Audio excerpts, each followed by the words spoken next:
Assalamualaikum warahmatullahi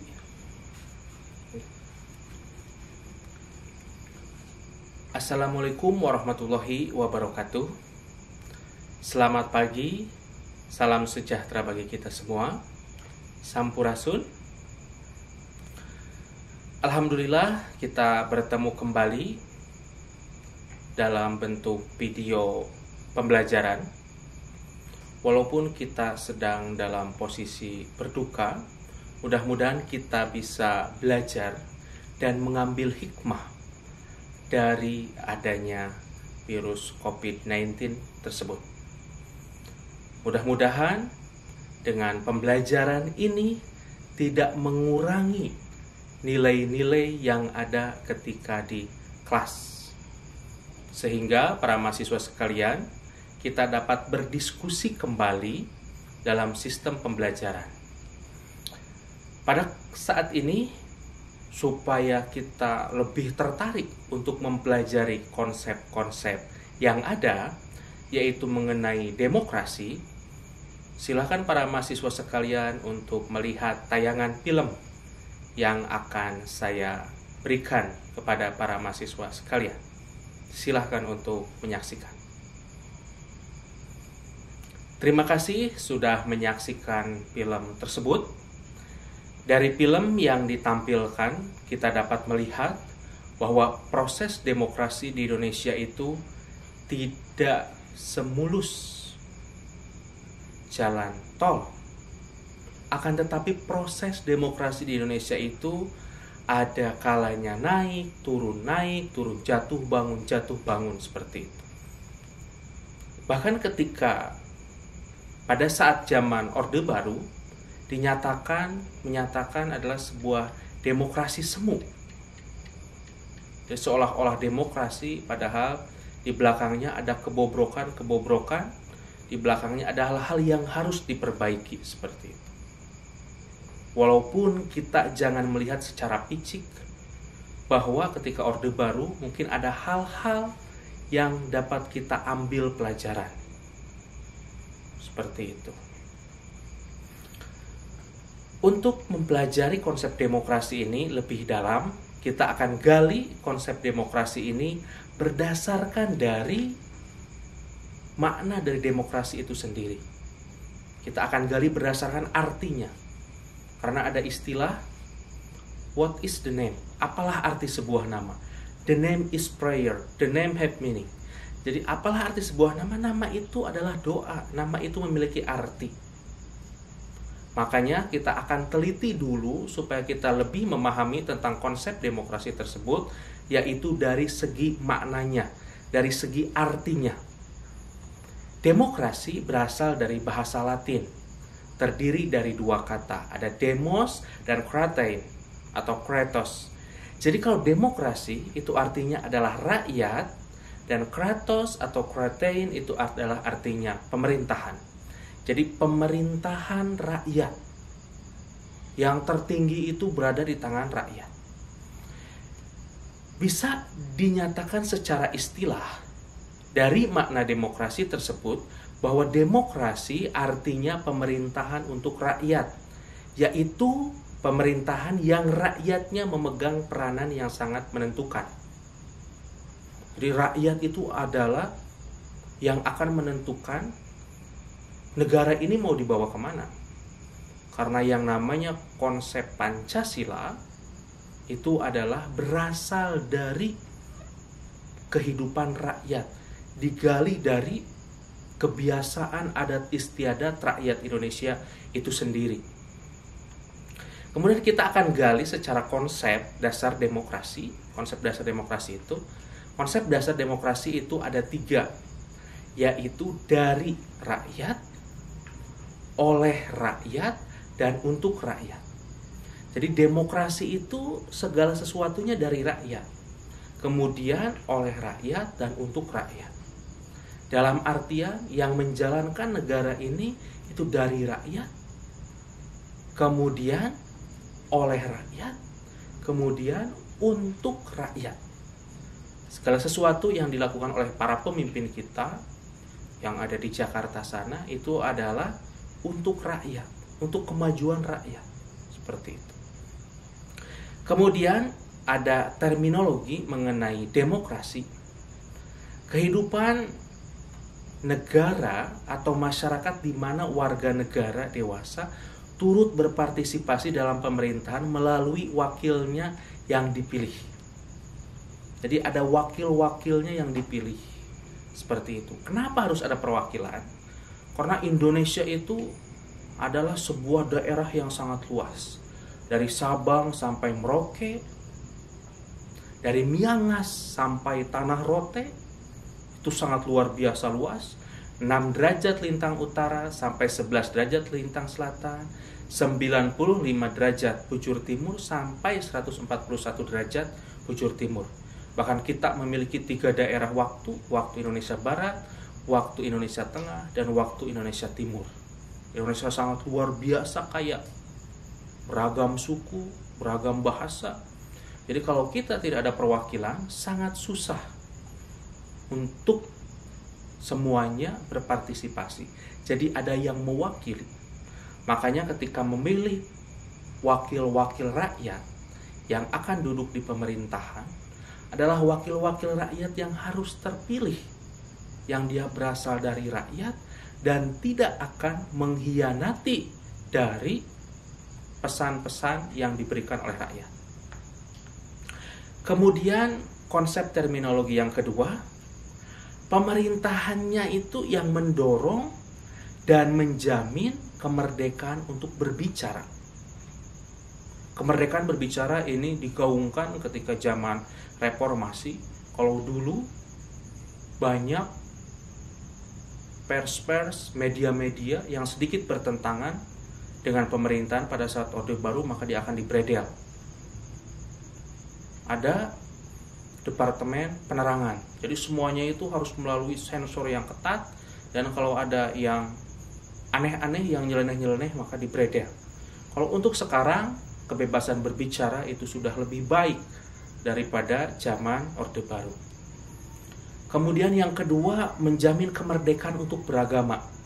Jadi negara tidak memaksakan pemeluknya untuk memeluk satu agama tertentu. Jadi membebaskan kepada warganya untuk memilih agamanya berdasarkan keyakinannya. Bahkan ketika zaman Orde Baru, untuk warga etnis Tionghoa itu sedikit dibatasi. Kemudian dengan adanya Presiden Abdurrahman Wahid, bahkan disebut sebagai Bapak Pluralisme, sehingga dicabut hal tersebut, sehingga menjadikan yang namanya kesenian barongsai dan tahun baru Imlek itu diperbolehkan untuk diperingati. Kemudian yang selanjutnya adalah kemerdekaan untuk berpendapat. Rambut boleh sama hitam, pendapat boleh beda. Jadi kalau ada beda pendapat, baik dalam keluarga, baik dalam pemerintahan, itu sekarang sah-sah saja. Kemudian selain hal tersebut, ada juga rule of law, adanya pemerintahan yang menegakkan rule of law. Jadi segala sesuatu aturannya itu berdasarkan hukum. Hukum adalah sebagai panglima. Bahkan ada istilah equality before the law. Tentu saja dengan memperhatikan asas presumption of innocence. Jadi ada persamaan hak. Ada persamaan hak dalam hukum. Akan tetapi pada implementasinya mungkin kita sering melihat ada kalanya yang hukum itu tajam ke bawah dan tumpul ke atas. Itu bukan salah dalam produk hukumnya, akan tetapi itu salah dalam segi implementasinya. Sebagus apapun undang-undang, sebagus apapun aturan yang telah dibuat, yang paling bagus itu adalah apabila aturan tersebut itu diimplementasikan secara konsekuen, transparan, dan akuntabel. Kemudian adanya pemerintahan mayoritas yang menghormati hak-hak kelompok minoritas. Jadi kelompok minoritas itu harus dilindungi. Walaupun Islam sebagai agama yang paling besar, tetapi tetap dia harus menghormati agama-agama yang lain. Kalau berdasarkan dari sensus organisasi kemasyarakatan yang paling banyak yang pertama itu adalah Nahdlatul Ulama, kemudian yang kedua adalah dari Muhammadiyah, kemudian yang ketiga itu adalah dari HKBP, seperti itu. Walaupun di sana Islam sebagai mayoritas, tetapi dia harus menghormati kelompok-kelompok minoritas dengan menjunjung tinggi Declaration of Human Rights, hak asasi manusia. Kemudian ada masyarakat yang warganya saling memberi peluang yang sama. Ada hal yang unik yang berbeda antara krisis moneter Indonesia dengan krisis moneter yang terjadi di Korea. Ketika krisis moneter yang terjadi di Indonesia, semua orang rasa individualisnya tinggi. Semua orang ngambil uangnya yang ada di bank, takut bank bangkrut. Semua orang mengambil investasinya. Kemudian terjadilah apa yang tidak kita inginkan, yaitu krisis multidimensi yang diawali dengan adanya krisis ekonomi, menyebabkan krisis politik, menyebabkan krisis sosial, keamanan, pertahanan, dan lain sebagainya. Diawali dari krisis ekonomi. Bedanya dengan Korea, Korea itu pada saat itu dia orang-orangnya berbondong-bondong untuk memberikan harta yang mereka punya, bahkan rela gajinya untuk dikurangi.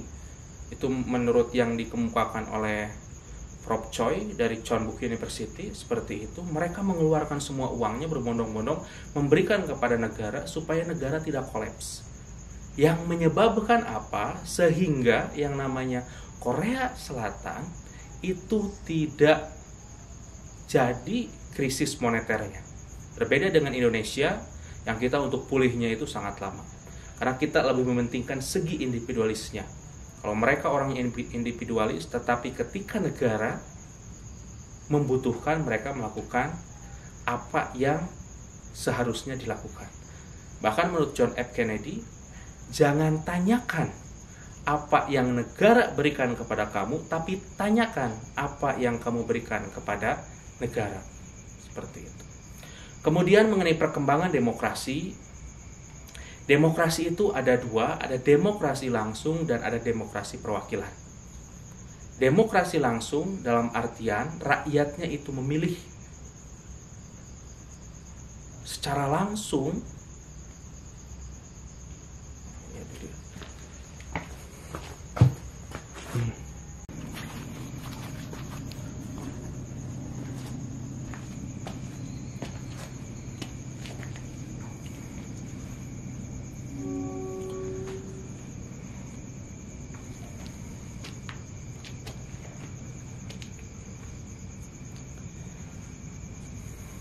Ya, sekarang kita akan mempelajari tentang perkembangan demokrasi. Demokrasi pada awalnya, yaitu di Yunani, itu adalah demokrasi langsung. Yang disebut dengan demokrasi langsung, yaitu semua rakyat dikumpulkan. Kemudian setelah itu mereka memilih langsung pemerintahannya. Kemudian mereka membuat aturan secara langsung. Akan tetapi konsep tersebut apabila diberlakukan di Indonesia itu akan sangat susah. Dikarenakan Indonesia itu sangat luas dan tidak memungkinkan untuk mengambil konsep dari demokrasi langsung tersebut. Kemudian akhirnya ada sebuah pemikiran, bagaimana kalau kita ada perwakilan.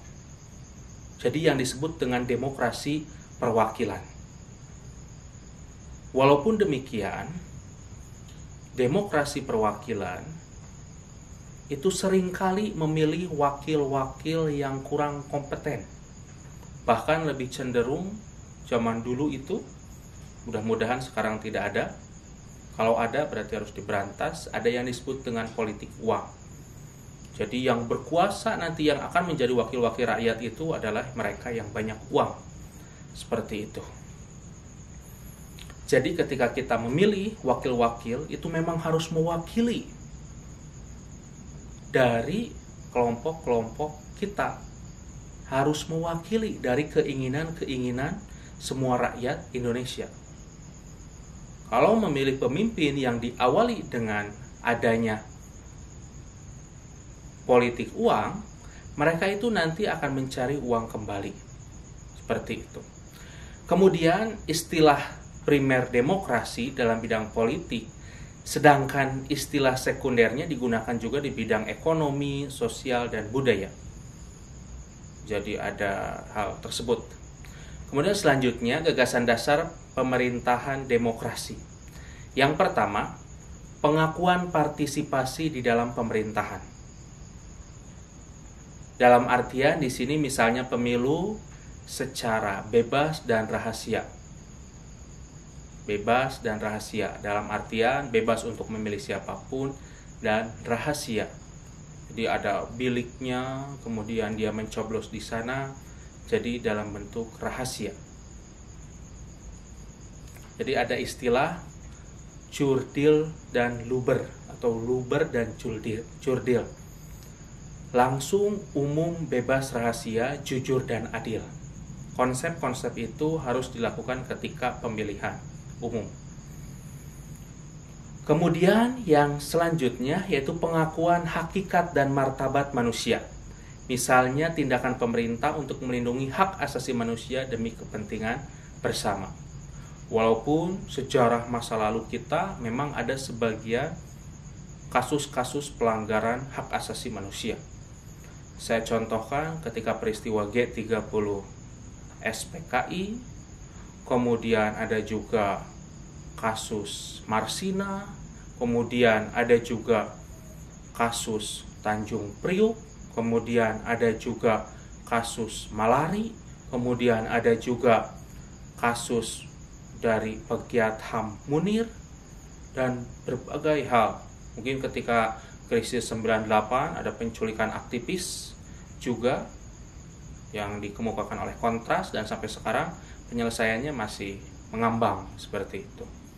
Bahkan yang anehnya ketika kasus Munir, salah satu orang yang diduga terlibat, bahkan putusannya sudah ingkrah, sudah tetap bahwa yang namanya Polikarpus itu dinyatakan bersalah. Tetapi kalau dilihat secara teori, tidak mungkin ada hubungan, kalau dilihat secara sepintas, tidak mungkin ada hubungan antara pilot Garuda dengan membunuh aktivis HAM menggunakan racun arsenik. Di sana itu yang harus digali lebih dalam lagi, sehingga tidak bertentangan dengan hati nurani kita. Walaupun seperti itu, kita tetap menjunjung supremasi hukum, equality before the law, dan dengan menjunjung juga presumption of innocence. Kemudian selanjutnya di sini ada pilar-pilar demokrasi yang akan kita jelaskan berdasarkan United States Information Agency tahun 95. Yang pertama itu konsepnya itu adalah satu, kedaulatan rakyat. Jadi segala sesuatu itu berada di tangan rakyat untuk kemakmuran rakyat. Segala sesuatu itu berdaulat dari rakyat. Jadi rakyat adalah yang paling tinggi. Ketika rakyat menginginkan untuk mengamandemen kelima atau tidak mengamandemen, itu ya gimana keputusan rakyat seperti itu melalui wakil-wakilnya. Jadi ketika amandemen kelima itu mungkin debatable, ada yang menginginkan kenapa ada amandemen kelima, karena negara ini tidak tentu arah. Kalau dulu dengan adanya garis-garis besar haluan negara, negara untuk pencapaiannya itu jelas, tapi sekarang tidak jelas arahnya kemana. Mungkin yang kedua juga dengan adanya yang disebut dengan DPD atau Dewan Perwakilan Daerah, itu Dewan Perwakilan Daerah tugas pokok dan fungsinya itu tidak luas seperti itu. Akan tetapi konsep lain mungkin jangan ada amandemen ke-5 dikarenakan hal tersebut bisa diakomodir oleh undang-undang. Saya ulangi lagi. Mungkin jika rakyat menginginkan amandemen ke-5, ya mungkin dilakukan. Akan tetapi di sana harus dinilai secara kritis. Apakah benar ketika segala sesuatu itu ingin dilakukan, ingin diperkuat, apakah harus tingkat undang-undang dasar? Orang-orang yang menginginkan amandemen kelima diantaranya satu, negara ini tidak jelas haluannya, tidak jelas tujuannya. Kalau dulu ada yang disebut dengan GBHN, garis-garis besar haluan negara, maka semuanya jelas. Akan tetapi sekarang tidak ada panduan, tidak ada hal-hal yang harus bisa diikuti. Nah kemudian selain hal tersebut, mungkin ada orang